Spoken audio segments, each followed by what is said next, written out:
Do we have another nomination for Best Picture this year? Let's talk about it. My name is Brandon Keith Avery, and this is just my opinion.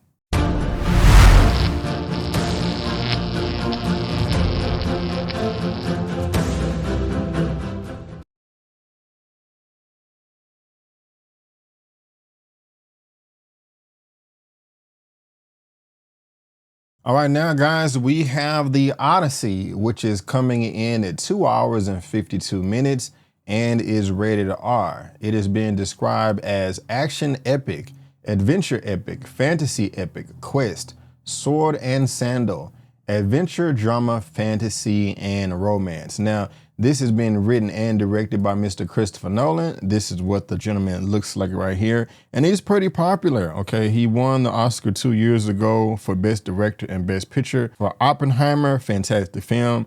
He also did Tenet, also did the Dark Knight trilogy, also did Dunkirk, Interstellar, Inception, Prestige. I mean, the man is incredible.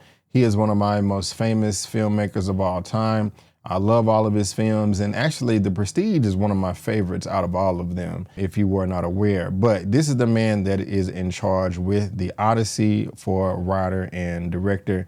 And if you're a fan of Christopher Nolan or any of his work, please let me know down in the comment section below. Now, my expectations for this film were through the roof. They were super duper high. Like I said, it is Mr. Christopher Nolan, one of the greatest filmmakers of all time. This was one of my most anticipated films of the year.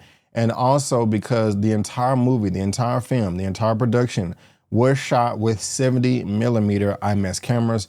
That has never been done before. Now, the Avengers did do that with Infinity War and Endgame, but those were 65mm IMAX cameras. So it was still IMAX, but it wasn't super duper IMAX. And Christopher Nolan has used 70mm IMAX cameras before. He used it on The Dark Knight Rises. He also used it on Tenet and also Oppenheimer. But this time it's the entire film instead of just segments. And so this is the first time this has happened in history. I also want to preface this review by letting you know that unfortunately, I was not able to see the movie in 70mm IMAX.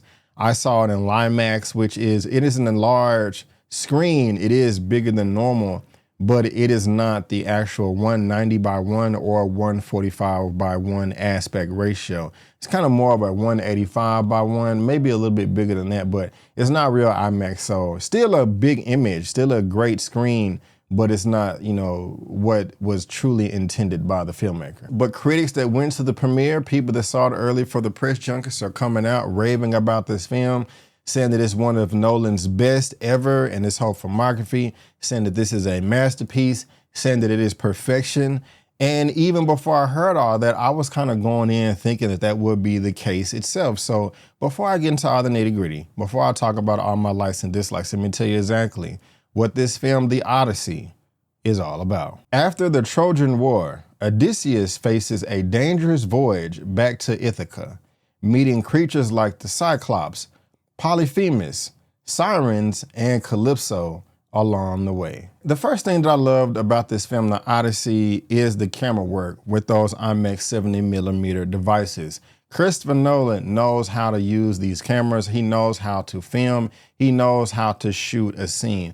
The scale in this film, the entire scope was just humongous.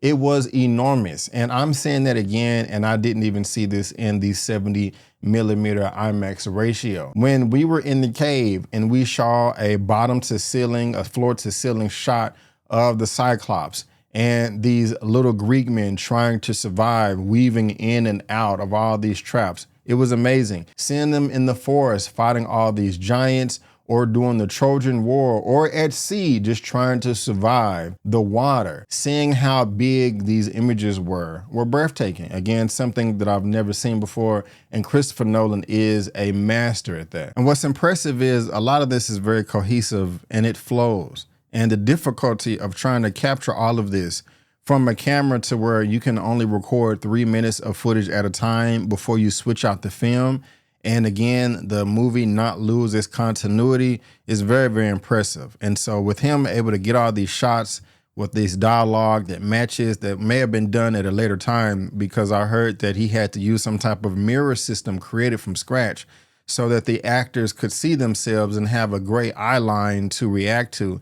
Just shows, how passionate he is about this material and his work, and just wants to deliver the greatest product that he possibly can. And it did show on screen. Next thing I loved about this was the soundtrack and/or the score by Mr. Ludwig Göransson, who won an award with Oppenheimer a couple of years ago with Christopher Nolan as well. As expected, it's just another phenomenal score. And Christopher Nolan wanted to be a bit unorthodox with this score. He didn't want a normal orchestra, so Ludwig had to go through a little bit more research with historians to get the perfect sound for this film, and he did that. Now, this is not his best score that I've heard Ludwig compose before, but it was very noticeable when I was watching this film, and I definitely wanted to make note of that. Great score, great job, Ludwig. The performances for majority of the cast was phenomenal too. To be honest with you, there were a bit that was disappointing and some that I didn't think should be in the film whatsoever, and I will talk about that in just a second. But from Matt Damon as Odysseus, Anne Hathaway as Penelope, and Tom Holland as Telemachus, they're as great as you would expect them to be. I mean, these are some of the greatest actors and actresses in Hollywood, and they did not disappoint. They showed up, especially Penelope, Miss Anne Hathaway. I really felt sorry for her, and her role in particular just shows a new example of loyalty and love and just not letting go until the very end. I really did like her character. I was really able to sympathize with her, felt a majority of what she was going through, and like I said, I did feel sorry for her. I wanted her to win. I wanted her to receive some type of justice, and the way that she went about obtaining it was commendable as well. I had a lot of respect for her character. The same goes for Telemachus, Tom Holland's character, who is playing her son, more from her mother than Tom Holland's role, but they did have some type of shared identity, and I love their relationship and appreciated their dynamic as well. But Matt Damon as Odysseus, he stole the show. Of course, he did get majority of the screen time. I felt sorry for him as well. His voyage, his quest, his journey trying to get home was long and daunting. Took much longer than he originally anticipated, but he didn't give up in a sense either, and that can always be respected. He's the protagonist. He's easy to root for. He's easy to get behind and cheer on. And while this is not my favorite Matt Damon performance either, I did enjoy him a little bit more in The Martian, but this was still great. It's still up there as one of Matt Damon's greatest, and so he should be very, very proud of himself. I also did appreciate the story with Odysseus, Matt Damon's character,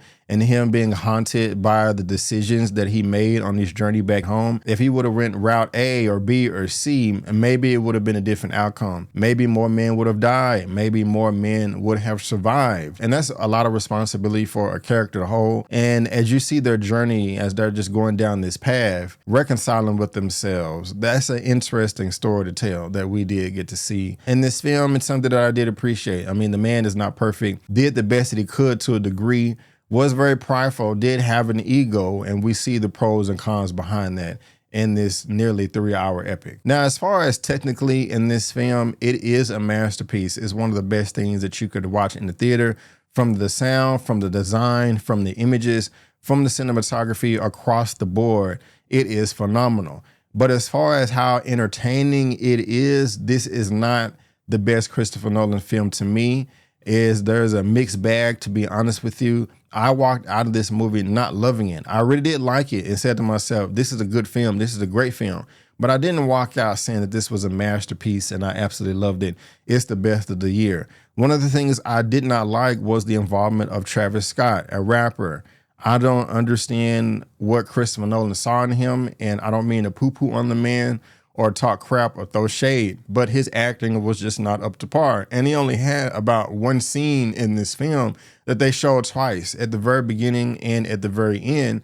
And he just kind of stood out like a sore thumb to me. Amongst everybody else, he is just not up to par as far as the acting is concerned. So like I said, that did stand out. A lot of other people in this movie has had backlash as far as the casting is concerned. I have no issues with the casting across the board for everybody else, whether that's Elliot Page, whether that's Lupita Nyong'o, whether that's John Leguizamo or anybody else. I think everybody did a fantastic job across the board, given their role, given the lines, their dialogue. I thought they executed. Something else that I did not really care about in this film is the runtime. It comes in at 2 hours and 52 minutes, and I did feel the length, especially in the middle of the movie, the second act of the film. I did enjoy the first act, the setup of the characters and the setup of the world. And also towards the end where everything hits the fan. I don't want to say action, but the film is concluding. Everything is wrapping up and we're seeing what this long journey has produced. I love that. But actually seeing Matt Damon in the middle of the film, at points in times, it just became a bit too poetic. It became a bit too supernatural while Christopher Nolan was trying to ground it in reality at the same time. And I would have rather him commit to one and then trying to cater to both, because that really did clock me out. There was one sequence where it had to do with a witch. I didn't understand what was going on. Was this really happening or was this some dream sequence? It just really didn't make sense to me. Also, the involvement of Charlize Theron's character, Calypso. I was not feeling that at all. It made sense towards the very end of the movie, but during its duration, beginning and middle and up to the end, I didn't understand what was going on. Is this really happening? Is this a dream sequence? Is this character hallucinating? I just didn't really care about that. And also just another side quest that Matt Damon's Odyssey went on as he's trying to get home. I'll just say that people were coming up out of the sand and I'm just like, okay, what is going on? Are you trying to make this more realistic, Christopher Nolan? Or are you trying to ground it? Is it supernatural? I'm not really understanding the flow here and I'm kind of getting bored. Now, the Giants and the Cyclops side quest, that was very interesting, but all the others that I just described, I just was not interested at all, and it was clocking me out of the film. And one of the main things that just really didn't do it for me, it just rubbed me the wrong way. Is it still a great film that I think you should see in theaters? Absolutely. But is this one of Christopher Nolan's best? It's not. In my opinion, it is not. I will go ahead and give my rating for this at the very end, but for now, guys, that is just my opinion, and I want to thank you so much for tuning in. If this is your first time here, please subscribe, hit that subscribe button, and help me reach 60,000 subscribers. And I will go ahead and say, guys, when it comes to Christopher Nolan films, I usually always have to see them twice in theaters to really like them. And I think that's the same case here. I did not love Oppenheimer the first time I saw it in theaters, but loved it the second time. I didn't love Interstellar the first time I saw it in theaters, but I loved it the second time. Also with The Dark Knight, I mean, I really did like The Dark Knight the first time I saw it, but I really, really liked it the second time. Same thing for Tenet, and it's most likely the same thing for the Odyssey as well. So if I had to give the Odyssey a rating out of a 1 out of 10, I'm going to give it an 8 out of 10. Yes, an 8 out of 10, maybe an 8.5. I may change my mind after I see it again, but right now I'm going to give it an 8 out of 10. But guys, again, thank you so much for tuning in. And before you go, don't forget that I'm B. Avery. That's just my opinion. Peace. And I'll see you next time.